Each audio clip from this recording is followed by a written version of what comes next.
Bom, agora, desse material que vocês separaram, vamos ler a parte de apresentação.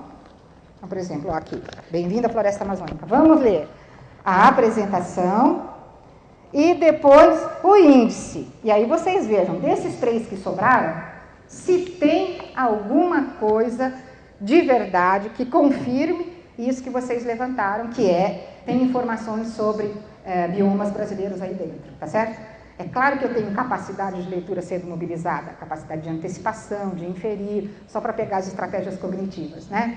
Mas, ao mesmo tempo, tem uma outra que é mais complexa, articular informações de diferentes fontes dentro do livro, ou seja, articular trechos diferentes do portador para inferir conteúdo interno, certo? Então, essas são capacidades de leitura, que eu não mostrei ainda, mas vou mostrar já já. Mas, ao mesmo tempo, tem o procedimento. Qual é o procedimento? Olha, li fora, li dentro da primeira capa e da quarta capa, agora estou vendo que é importante eu ter o procedimento de ler a introdução.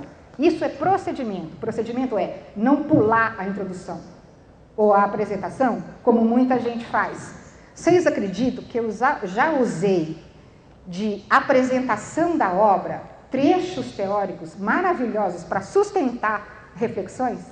E isso estava na apresentação. Imagina que eu teria perdido se eu não tivesse lido a apresentação. Então, ler a apresentação é muito bom, viu, gente? Recomendo. É bom ver. Então, eles vão ler a apresentação, depois vão olhar o índice e vão ver em que lugar é que tem. Fizeram isso? Aprenderam o procedimento de olhar o índice. Só que para ler o índice, óbvio, mobilizam capacidade de leitura. Leram? O que sustenta isso que vocês fizeram? Socializam, etc. e tal. Bom, então agora, vocês acharam o que tem na parte que está na página tal, não é? Então agora vão abrir na página tal, mas vocês não podem ler o texto. O que vocês estão procurando mesmo? Biomas brasileiros. Ótimo. Então, se você acha que nessa parte vai ter biomas brasileiros, você vai dar uma passadinha de olhos e vai procurar biomas brasileiros. Só isso. Vamos ver se você acha. Aí ele dá uma escaneada procurando biomas brasileiros. Se ele quiser marcar, ele marca. Se ele não quiser, ele não marca. Mas ele dá uma escaneada procurando biomas brasileiros. Então, eu ensinei um outro procedimento, que é o de escanear a partir de um item. Não é assim que a gente faz? Vamos falar a verdade? Quando a gente está escolhendo material, vocês leem o artigo inteiro para saber se vai dar certo ou não vai dar certo, se tem o conteúdo ou não? A gente passa o olho, não é? Então, é isso que a gente tem que ensinar. Isso é tematizar procedimento. Bom, tem mesmo, está escrito bioma brasileiro aí, não sei o que está. Bom, então agora nós vamos ler o texto. Tá certo? Agora passa para outra fase. A fase de entender o que é que você está tematizando, etc. e tal. Passa para a fase de estudo do texto. Então, essa é uma atividade, por exemplo, que é uma atividade pré-estudo do texto, mas que serve, e vocês podem também não querer estudar o texto, vocês podem fazer de conta que vocês estão procurando o texto sobre o bioma brasileiro. Não precisa estudar o texto de verdade, né? Então, faz de conta. Depois, quem quiser ler, quem não quiser, não quer. Porque eu estou tematizando o que aqui? Procedimento. Quando for para uma atividade de pesquisa, então vejam que a atividade não acaba aí, tá certo? Por quê? Porque uma coisa é eu fazer isso numa atividade específica para trabalhar procedimento. Outra coisa é o aluno se apropriar disso de tal forma que incorpore esse procedimento na sua leitura não orientada como a professora fez. Então, por exemplo, eu peço para fazer uma pesquisa sobre determinado conteúdo, sobre um conteúdo de história, sei lá, já que a gente falou aqui, a década de 70 nas escolas brasileiras, por exemplo, tá? Aluno grande já, né? Então, vamos supor que eu peço para ele fazer uma pesquisa sobre isso. Quando eles forem para a biblioteca, o que vai acontecer? Por um lado, eu estou acompanhando para ver se eles estão, quais foram os procedimentos apropriados por eles. Por outro, eu estou do lado, tematizando.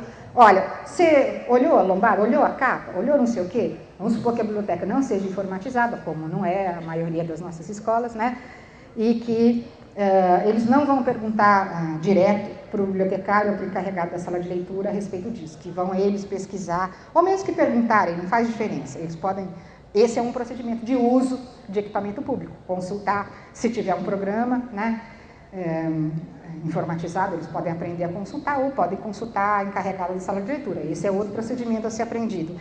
Mas eles podem, uma vez tendo o livro na mão, bom, agora vocês vão decidir qual que é o melhor. Como é mesmo que a gente faz? Retoma os procedimentos que foram discutidos na aula específica para tematizar isso.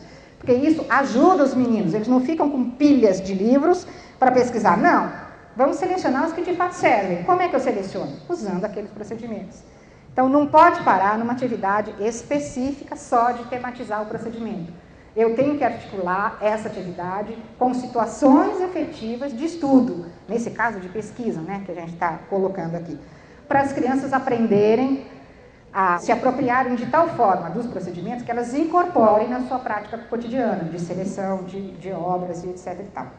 Então, não para num único momento. Aquele primeiro momento é absolutamente importante, mas é preciso ensiná-las a usar aquilo. E é muito interessante isso, vou fazer só uma coisa rápida.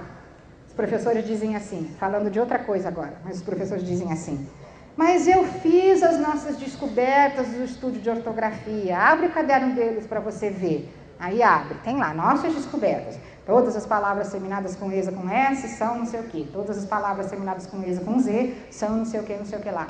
Mas a hora que eles vão escrever, eles não usam o que a gente discutiu. Elementar, meu caro Watson, certo? Você ensinou os meninos a usarem? É essa a questão. Então, não pode parar na atividade de levantamento das descobertas. Tem que ir para um procedimento de uso do conhecimento produzido. Então, o que a gente tem que fazer? Bota aquelas pautas, quando for o caso, pauta de memorização para consulta, né? Bota a regra, se for o caso de regra, na parede para consulta. Antes dos meninos entregarem o texto, a gente vai falar assim: o que a gente estudou mesmo outro dia? Aqui, certo? Certo. Então, agora, 5 minutos para todo mundo olhar, para ver se usou alguma palavra com ESA, com S ou com Z e se escreveu certo. E para. Tá certo? Então, você ensina os meninos a usarem o conteúdo que foi discutido. Aí eles param, tem os 5 minutos, escaneiam o texto para ver se tem ESA, né? Se tiver, consertam. Aí você fala: bom, agora 5 minutos para vocês voltarem e verem se todo mundo usou. Por exemplo, letra maiúscula no começo das frases. Aí eles param e olham. Os meninos que são escritores recentes têm dificuldade para articular a revisão de um monte de aspectos. Então, você tem que ensiná-los a fazer um por um e depois você vai aumentando. Então, você fala assim: bom, agora 5 minutos para letra no começo do parágrafo e palavras com não sei o quê. Aí eles vão lá e vão articulando. Então, você tem que ensinar o procedimento de usar o conhecimento que foi produzido. Isso pode parecer bobagem, mas isso não é bobagem. Confiem que vocês vão ver que se a gente orienta os professores para eles fazerem isso com seus alunos, muda a qualidade do texto, gente. E muda de verdade. Se a gente tiver a oportunidade em uma outra ocasião para falar de produção de texto, vou mostrar para vocês como muda de um texto para o outro, quando a intervenção muda nesse sentido, né? Então, é preciso ensinar a usar o conhecimento que foi produzido. Então, por exemplo, ensinar quais são os procedimentos para escolher material, é preciso que depois isso seja tematizado numa situação de uso de verdade. Esse ensinar pressupõe isso.